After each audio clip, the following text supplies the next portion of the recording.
regarding Moses and the heavy hands.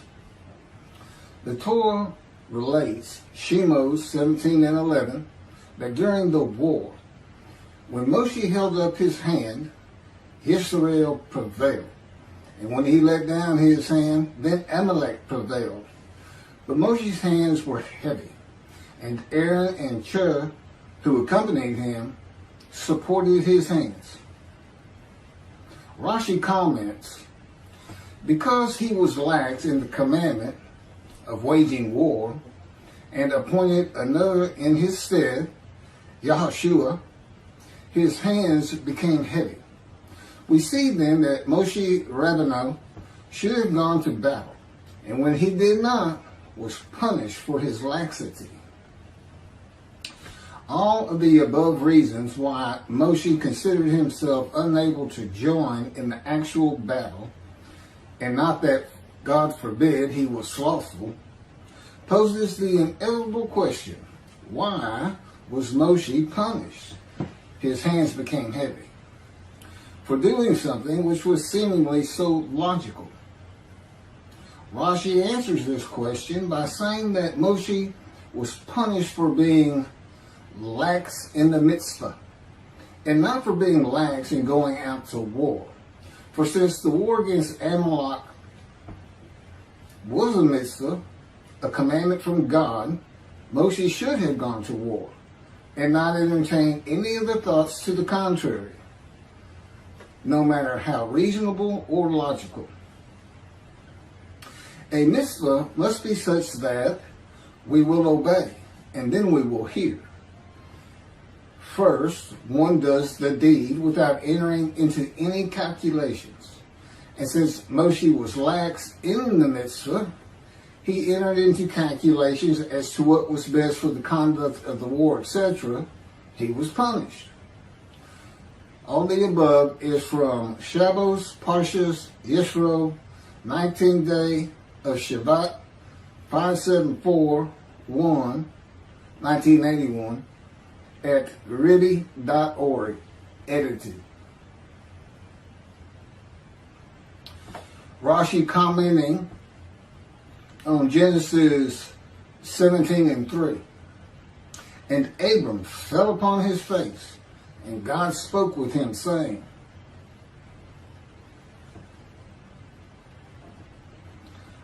and here's the commentary, and Abram fell upon his face, midrash form, from fear of the Shekinah. For as long as he was uncircumcised, he did not have the strength to stand when the divine presence stood over him. And that is what is said concerning Balaam in Numbers 24 and 4. Who falls and his eyes are open. Also Numbers, Rabbi 12 and 8. I found this in the Beritha of Rabbi Eliezer, Perkei de Rabbi Eliezer, chapter 29.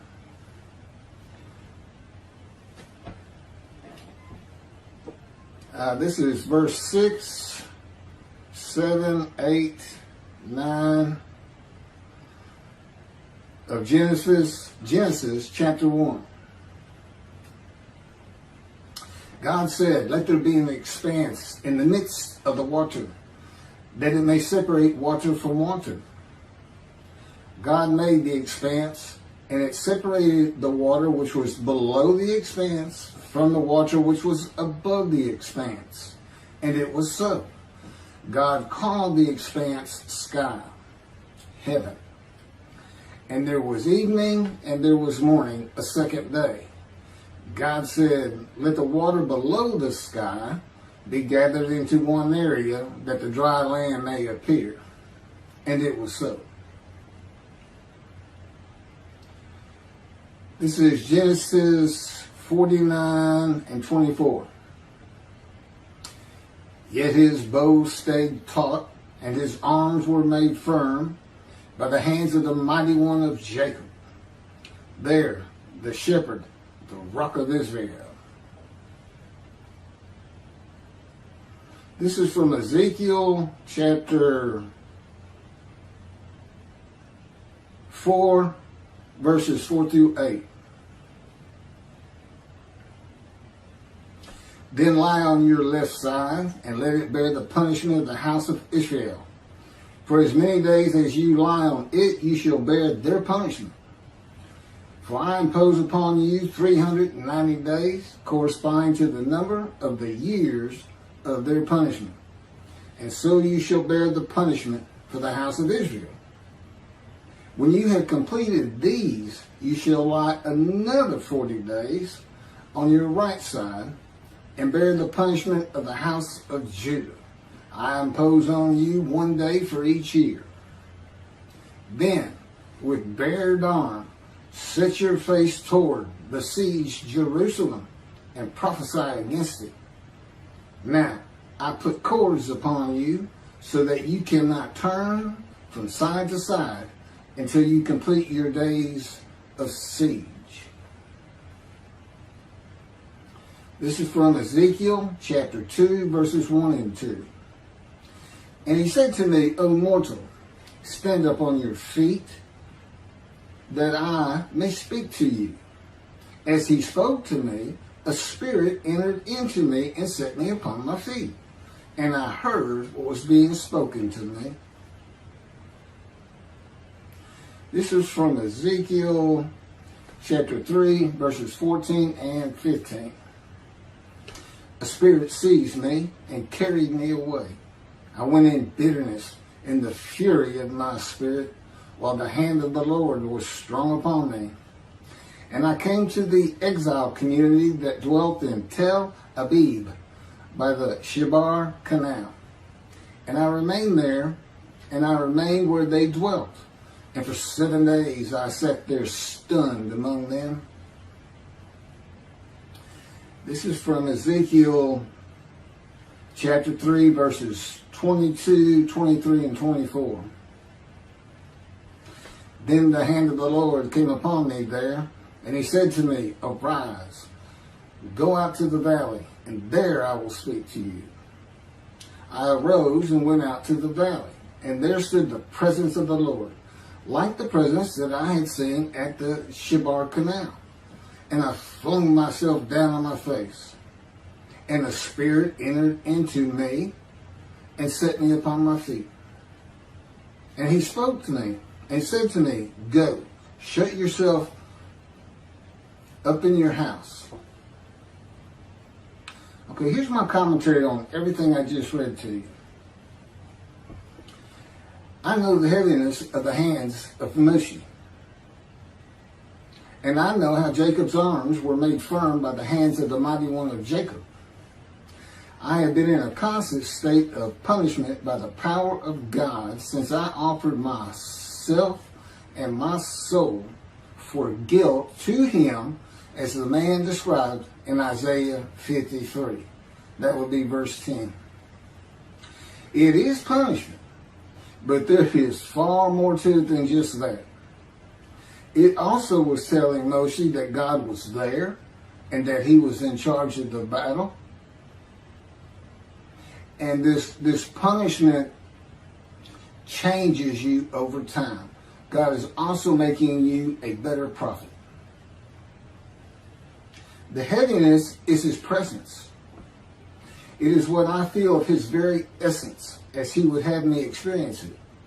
For a man, it can feel like punishment, but there is a positive to it. It tells me after 13 years that he never leaves me. God also has me enveloped in his power. The same cords of his power that God placed on Ezekiel to confine him to his house and prevent Ezekiel from turning from one side to the other for 430 days as he bore the punishment of the houses of Israel and Judah for their sins. It doesn't say sins, but that's what the punishment would be for. Then there's a reference to, okay, the same heaviness that requires the person of the Spirit of the Holy God to set Ezekiel upon his feet. Now that's not real explicit. You know, it sounds more like he just fell down or he flung himself down. Well, he may have known it or not known it, But God slowed me down many times and then lifted me back up. Again, in other videos, you see this mentioned over and over again, the fire refiner. God is God's boot camp. He's the sergeant and you're the cadet, and he's going to put you through it. The heaviness that required Moses to have the strength to stand when a divine presence stood over him. The verses from Genesis associate waters of the unseen realm of God with the waters of the earth. Unseen waters that are above the sky. Because that's the partition. These unseen waters above the sky, that's an element of God's unseen realm that we can't understand or see or know much about. And it's best associated with the waters of the earth. Unseen waters partitioned above and below heaven. Sky. Those below heaven fill the universe and are a part of God's presence. With his power, these unseen waters can do anything that he wills them to do. And God senses and can see the movement of every single thing and person in creation by and through them. Think of a submarine in the ocean, and they send out a ping, and it's a sound wave, and it'll go around rocks and other submarines, this and that, and so you get a picture of what's out there. It's something like that.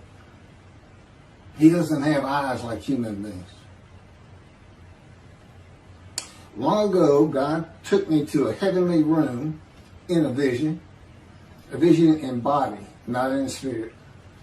The purpose was to learn how to bear up to the weight of his presence and these waters that cover the earth when I was walking with him in the cords of his power that enveloped me.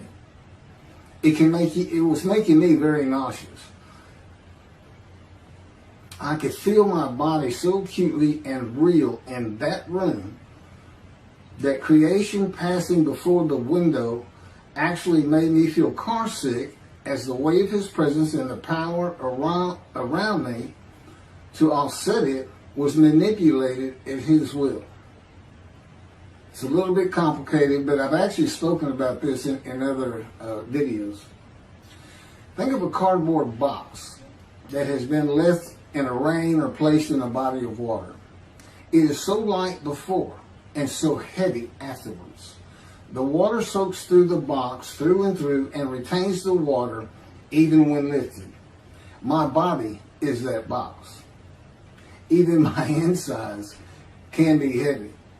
Though God decides in his power how much weight I feel at any given moment with the cords of his power. When the vision was over and I was back in the world, the weight of God's presence was much easier to live with. The weight of God's presence is primarily from the waters divided below heaven that cover the earth, but also form from his power that flows from his presence. Okay, that finishes my commentary on the punishment of the heavy hands. I have one more to do on the prophet like Moses. I'm going to take a little break and put on the Havitzka and the raising of the Israel flag in the Temple Mount.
prophet like Moses. Verses 15, 16, 17, and 18 of chapter 18 of Deuteronomy. This is Moses talking to the Israelites. The Lord your God will raise up for you a prophet from among your own people, like myself. Him you shall heed. This is just what you asked of the Lord your God at Horeb on the day of the assembly, saying, let me not hear the voice of the Lord my God any longer, or see this wondrous fire any more, lest I die. Whereupon the Lord said to me, this is the Lord to Moses, they had done well in speaking thus. I will raise up a prophet for them from among their own people, like yourself. I will put my words in his mouth, and he will speak to them all that I command him. This is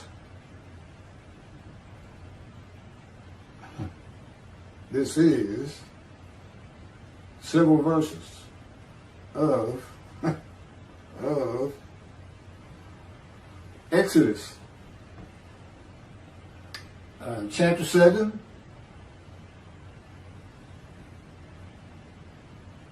verses 1 through 31.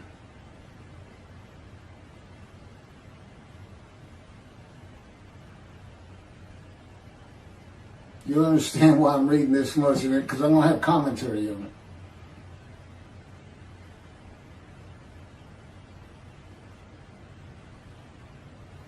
It's actually, it starts with verse 12, not 1. Now go. And this is God to Moses. Now go, and I will be with you as you speak, and will instruct you what to say. But he said, please, O Lord, make someone else your agent. The Lord became angry with Moses, and he said, there is your brother Aaron the Levite. He, I know, speaks readily. Even now, he is setting out to meet you, and he will be happy to see you. You shall speak to him and put the words in his mouth. I will be with you and with him as you speak, and tell both of you what to do. And he shall speak for you to the people. Thus, he shall serve as your spokesman, with you playing the role of God to him. And take with you this rod, which you shall perform the signs. Moses went back to his father-in-law, Jethro, and said to him, let me go back to my kinsmen in Egypt and see how they are faring. And Jethro said to Moses, go in peace. The Lord said to Moses in Midian, go back to Egypt, for all the men who sought to kill you are dead. So Moses took his wife and sons, mounted them on an ass, and went back to the land of Egypt. And Moses took the rod of God with him. And the Lord said to Moses, when you return to Egypt, see that you perform before Pharaoh all the marvels that I have put within your power. I, however, will stiffen his heart, so that he will not let the people go. Then you shall say to Pharaoh, thus says the Lord, Israel is my firstborn son. I have said to you, let my son go, that he may worship me, yet you refuse to let him go. Now I will slay your firstborn son. At a night encampment on the way, the Lord encountered him and sought to kill him. Him is Moses. So Zipporah took a flint and cut off her son's foreskin and touched his legs with it, saying, you are truly a bridegroom of blood to me. And when he let him alone, she added, a bridegroom of blood because of the circumcision. The Lord said to Aaron, go to meet Moses in the wilderness. He went and met him at the mountain of God, and he kissed him. Moses told Aaron about all the things that the Lord had committed to him and all the signs about which he had instructed him. Then Moses and Aaron went and assembled all the elders of the Israelites. Aaron repeated all the words that the Lord had spoken to Moses, and he performed the signs in the sight of the people. And the people were convinced. When they heard that the Lord had taken note of the Israelites and that he had seen their plight, they bowed low in homage.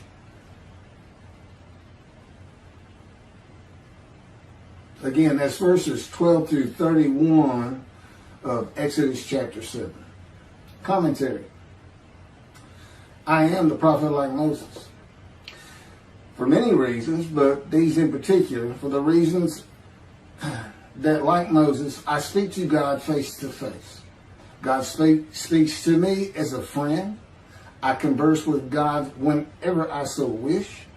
God talks directly to me when he so desires, and I write God's words at his directions.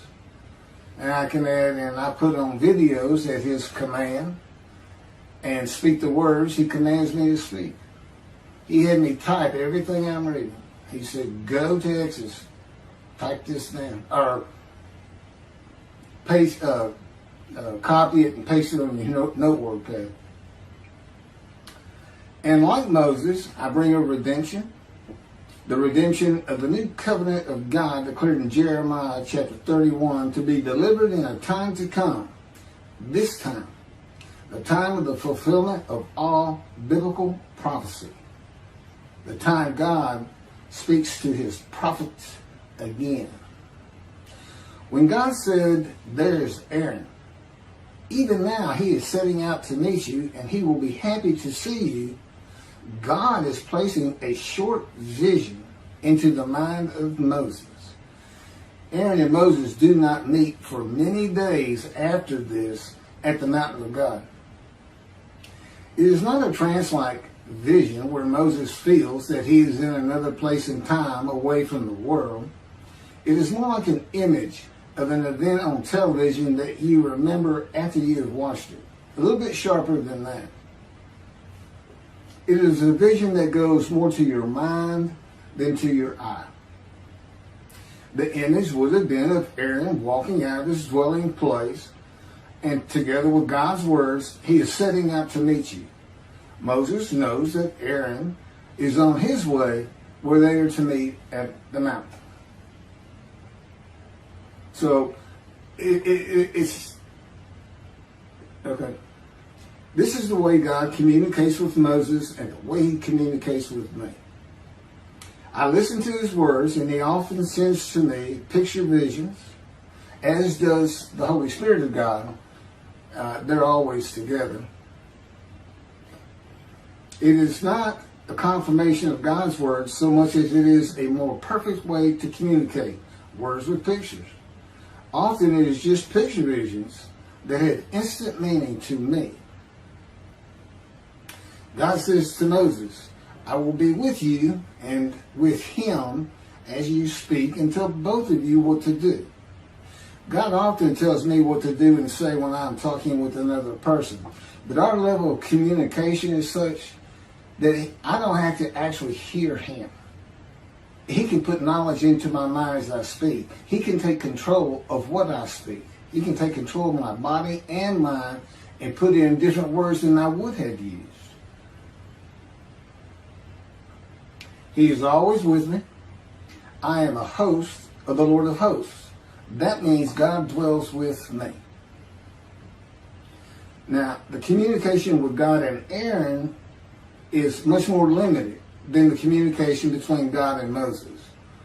Moses is to speak the words God gives him to Aaron for Aaron to speak to Pharaoh. And God is telling Aaron what to do with the words, such as when to deliver them and the tone to use. Because God says, I'm going to speak to both of you. But all the words he's speaking are coming from Moses. So that's what will be left. When to deliver them, how to deliver them.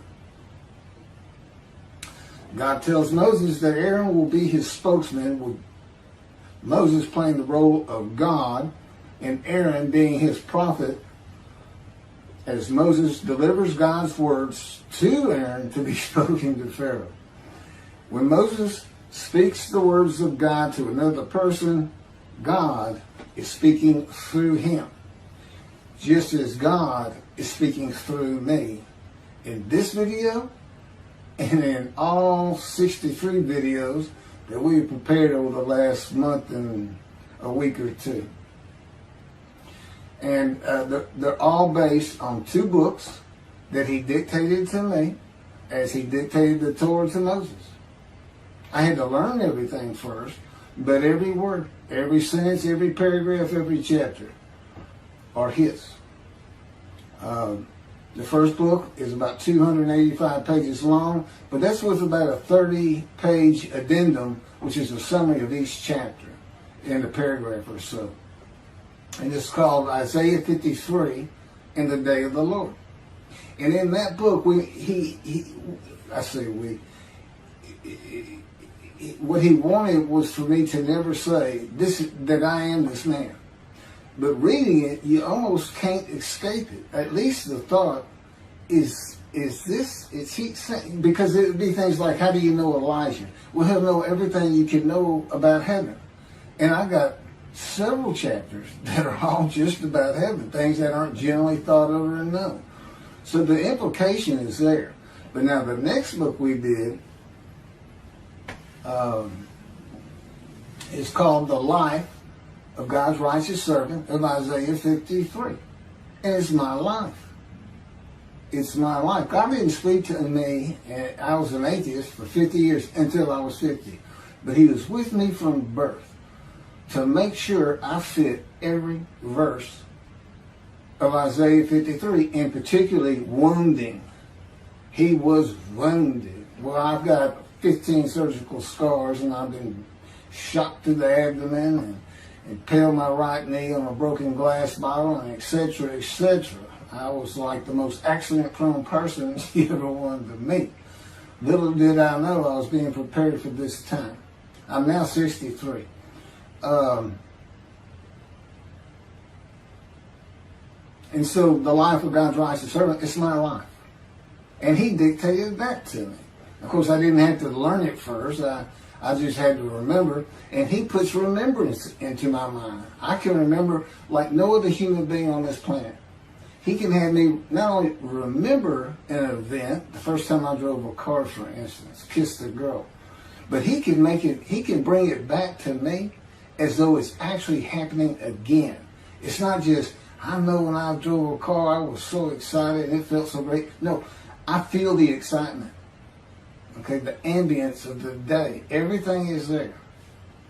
But he can do the same thing when you get shot through the abdomen on a ranch in Texas, like it's happening all over again. Just to show me what was really going on that day and what he had to do with it, controlling my perceptions. Thanks for listening.